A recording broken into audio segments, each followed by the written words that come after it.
Full royal wedding. Princess Leonor and Prince Christian's grand fairytale ceremony. They thought they had seen royal weddings before. The grand halls of Britain, the elegance of Denmark, the timeless traditions of Spain. But nothing, absolutely nothing, prepared the world for this. A wedding not just between two royals, but between two futures. A ceremony that broke centuries of expectations, united nations, and left millions around the globe breathless. And yet, what if I told you this wasn't just a wedding? What if I told you that behind the sparkling tiaras, the ancient rituals, and the golden carriages, there was a story so deeply human that it transformed the way we see royalty forever? This is the story of Princess Leonor of Spain and Prince Christian of Denmark. A wedding so grand, so unexpected, and so emotionally charged that it has already been called the fairy tale of a century. But as you'll see, it wasn't just about crowns, vows, or tradition. It was about love tested, families divided, nations watching, and a future being written in front of our eyes. The morning of the wedding began with an atmosphere unlike any other. In Madrid, the streets overflowed with people, waving flags of both Spain and Denmark. Banners hung from balconies, flowers lined the plazas, and television cameras captured every detail as millions prepared to witness history. This wasn't just Spain's wedding, it had become Europe's wedding. A moment that carried echoes of past alliances, dynasties, and centuries of shared history. Yet in the hearts of the people, it was simpler, a young couple in love, daring to live their story before the entire world. Inside the royal palace, the mood was charged with anticipation.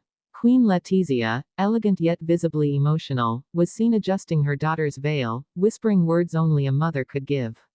King Felipe stood nearby, his tall figure composed, but his eyes betraying the weight of the moment. He was not only giving away his daughter, but presenting the future Queen of Spain to the world. And then, there was Sofia, Leonor's younger sister, radiant in her gown, standing by her sister's side as both confidant and protector. For her, this wasn't just a wedding. It was the moment she realized their childhood had ended, and destiny had fully begun. But what about Prince Christian? The young heir of Denmark, walking into a role far greater than just groom. He had been raised for duty, but on this day, it was clear his heart ruled over titles. When he first caught sight of Leonor walking toward him in her breathtaking gown, his expression told a story no crown could. This wasn't arranged formality. This was love. Yet, behind the fairy lights and perfect choreography, questions lingered. Could the union of Spain and Denmark's heirs bring stability, or would it spark quiet tensions among royal families across Europe? After all, alliances have long been both strength and weakness in monarchies. And with Britain watching, with Norway, Sweden, and even Monaco sending their royals, every gesture carried meaning. Every smile, every bow, every embrace was both personal and political. That is why so many historians later remarked that this was more than a wedding. It was a summit, disguised as a celebration. As the ceremony began, the cathedral bells tolled across Madrid. Inside, the scene was spellbinding. Tapestries depicting centuries of Spanish history draped the walls, golden light streamed through stained glass, and a silence of awe fell as Leonor stepped through the doors. Her gown shimmered with hand-embroidered lace, delicate yet commanding, a masterpiece designed not just to dazzle but to symbolize continuity, purity, and strength. In her bouquet rested white lilies and red carnations, Spain's flower of passion, and Denmark's flower of tradition. Every detail had been chosen with precision, weaving two nations into one narrative. The vows were spoken with trembling voices, but firm conviction. Leonor's voice carried across the hall, steady yet emotional. Christian's words followed, his Danish accent rolling over Spanish syllables, a symbol of compromise and devotion. When their hands joined, history itself seemed to shift. Not because two royals were married, but because they did so with such visible tenderness that it broke through centuries of rigid tradition.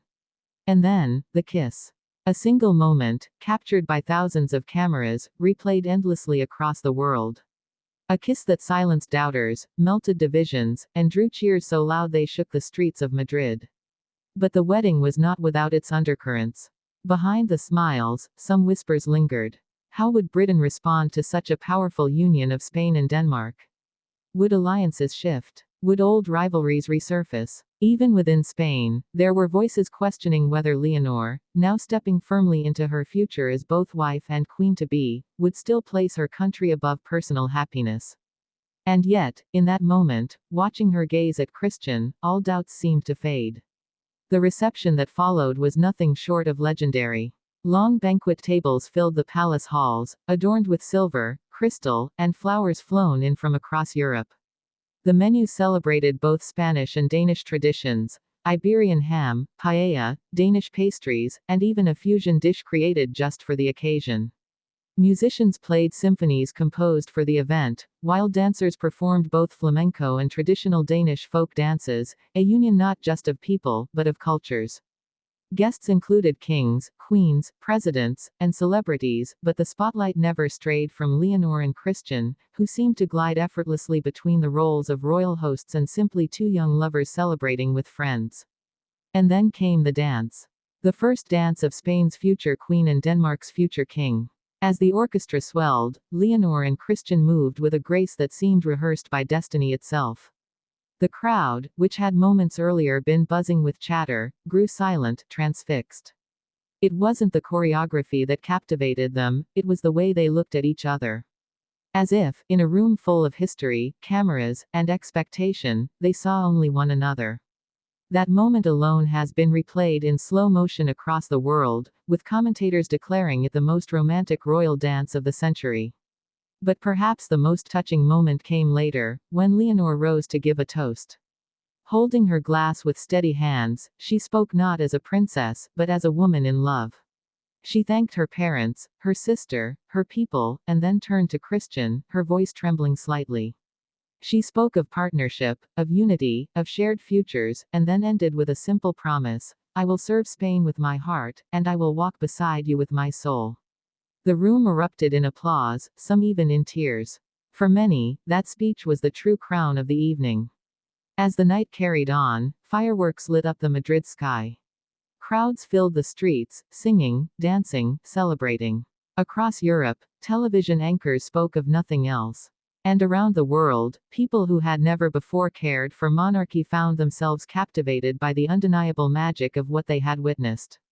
But here is the question that still lingers: was this truly the fairy tale it appeared to be, or was it the first chapter of a story that will test them both? Because history has shown us that royal marriages are never just about love. They are about politics, responsibility, and sacrifice. And yet, perhaps that is what makes this union so powerful. Because Leonor and Christian have shown, from the very first step down that aisle, that they are willing to blend tradition with authenticity, duty with devotion, power with vulnerability. As dawn broke after the wedding, with streets still echoing from celebration, Spain and Denmark both awoke to a new reality. They were not simply joined by ceremony. They were joined by love that had the power to shape the future of Europe itself.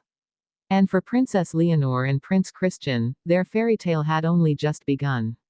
This is why the world called it the grandest royal wedding of the century.